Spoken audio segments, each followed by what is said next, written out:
UPPCS prelims 2024 का paper देखते हैं जो कि केवल इतिहास का, जिसमें कि एंशिएंट, मिडिवल और मॉडर्न तीनों के प्रश्न पूछे गए हैं, वो सारा हम देखते हैं। तो यहाँ पे दो चीज़ें क्लियर हो जाएंगी। एक तो जो प्रश्न आ रहे हैं उनका नेचर क्या है, वो किस लेवल के जा रहे हैं, इजी हैं, मॉडरेट हैं या फिर डिफिकल्ट हैं। और दूसरी चीज़ ये क्लियर हो जाएगी कि नंबर ऑफ क्वेश्चंस 2024 में जो प्रीलिम्स परीक्षा हुआ था वहाँ पे इतिहास से रिलेट करके कितने प्रश्न पूछे गए, वो एंशिएंट के थे या मिडिवल के थे या फिर मॉडर्न के थे। दोनों चीज़ें यहाँ पे क्लियर हो जाएंगी।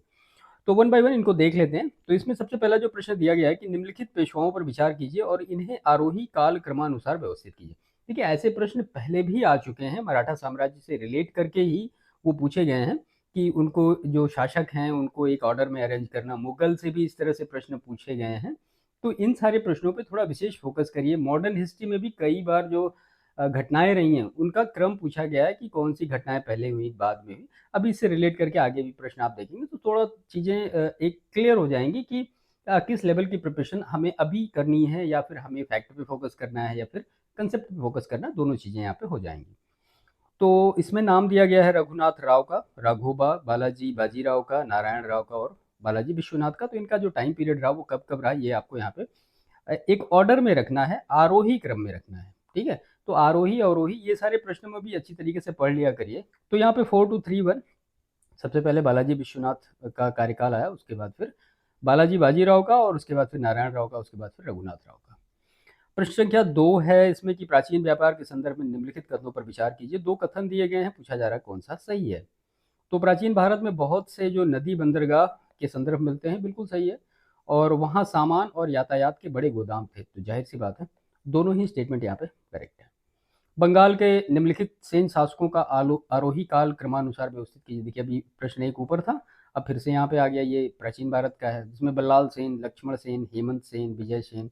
तो इसका करेक्ट आंसर क्या होगा? ऑप्शन डी 3412, यानी सबसे पहले हेमंत सेन, उसके बाद विजय सेन, उसके बाद बल्लाल सेन और उसके बाद फिर लक्ष्मण सेन का टाइम पीरियड रहा। बैरम खां के संदर्भ में निम्नलिखित कथनों पर विचार कीजिए। पहला कथन दिया गया कि अकबर ने बैरम खां को खाने खाना की उपाधि दी थी, तो ये सही है। और यह उपाधि साम्राज्य के वजीर के रूप में बैरम खां की नियुक्ति के समय नहीं दी गई, ये यहाँ पे गलत है। ठीक है, तो केवल एक ही यहाँ पे सही होगा। तो इस लेवल की भी प्रिपरेशन आप अच्छी खासी रखिए कि जो कंसेप्ट से रिलेट करके प्रश्न पूछे जा रहे हैं वो भी चीज़ें आपको बेहतर तरीके से आनी चाहिए। अभी तक के जो हमने प्रश्न डिस्कस किए इसमें आपको काफ़ी कुछ समझ में आ गया होगा। नेक्स्ट है इसमें कि जस्टिस पार्टी के संदर्भ में निम्नलिखित कथनों पर विचार कीजिए। पहला जो कथन दिया कि जस्टिस पार्टी ने कांग्रेस का विरोध उसे एक ब्राह्मण प्रभुत्व वाला संगठन कहकर किया और इसने गैर ब्राह्मणों के लिए वैसे ही सांप्रदायिक प्रतिनिधित्व का दावा किया जैसे कि मार्लियामेंटो सुधार ने मुसलमानों को दिया था। तो सही पूछा जा रहा, तो दोनों ही कथन यहाँ पे बिल्कुल करेक्ट है। वर्कर्स एंड पीजेंट पार्टी के संदर्भ में निम्नलिखित कथनों पर विचार कीजिए। इससे प्रश्न रिलेट करके पहले भी पूछा जा चुका है। तो वर्कर्स एंड पीजेंट पार्टी का गठन 1927 में हुआ और इसे एक अखिल भारतीय संगठन का रूप दिया गया। तो ये 1927 में इसका नहीं हुआ था, शायद 1928 में हुआ था।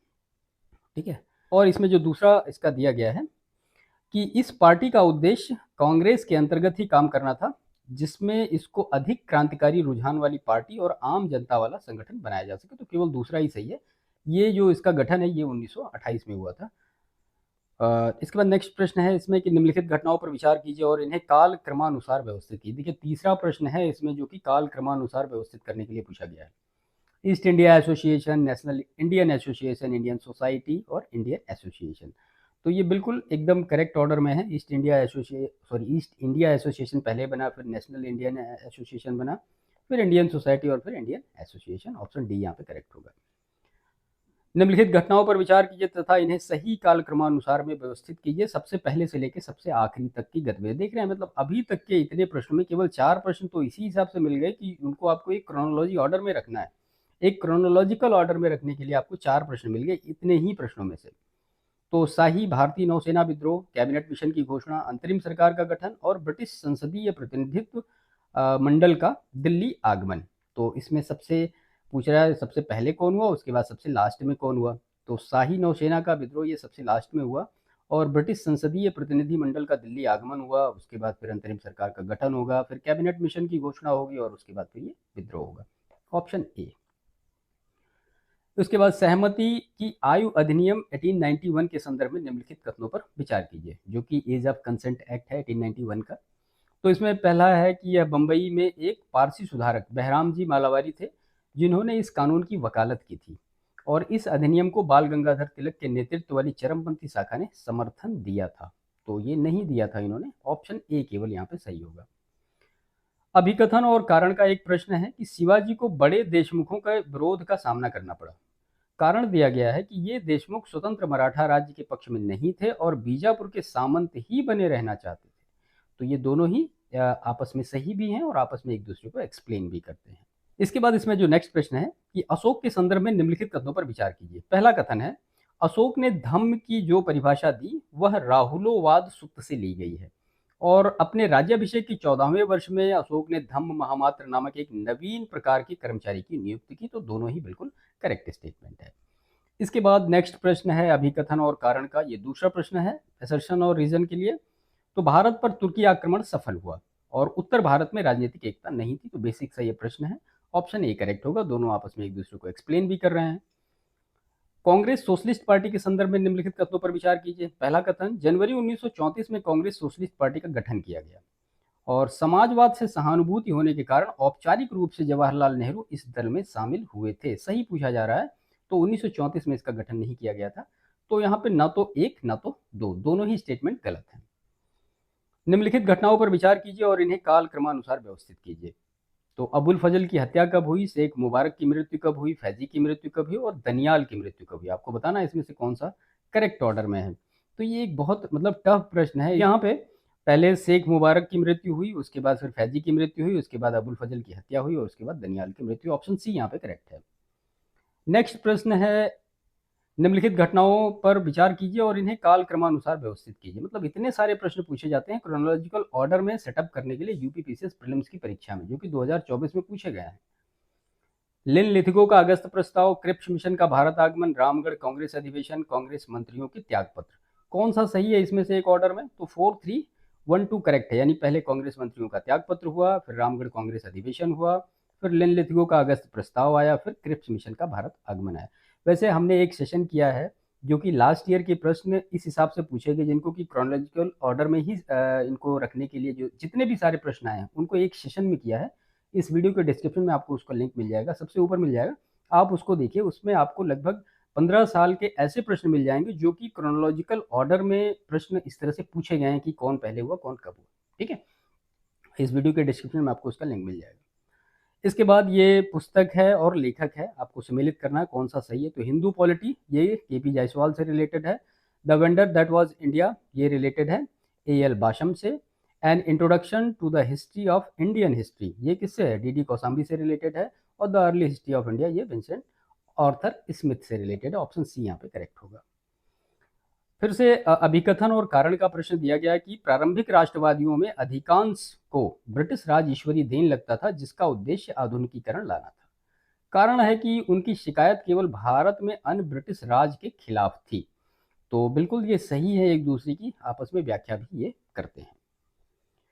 विलियम जे आर्कबोल्ड के संदर्भ में पूछा जा रहा कि कौन सा कथन सही नहीं है। तो वे राजकीय कॉलेज ढाका के प्राचार्य थे और वो लाहौर कॉलेज में लाहौर के प्राचार्य थे, ये सही नहीं है। तो ऑप्शन बी यहाँ पे सही नहीं, बाकी सारे स्टेटमेंट बिल्कुल करेक्ट हैं। और फिर से एक chronological order starting to earliest पूछा गया। तो बेल्लोर विद्रोह कब हुआ, नाना फडणवीस की मृत्यु कब हुई, बेलाजली को वापस कब बुलाया गया और एंग्लो नेपाली युद्ध कब हुआ।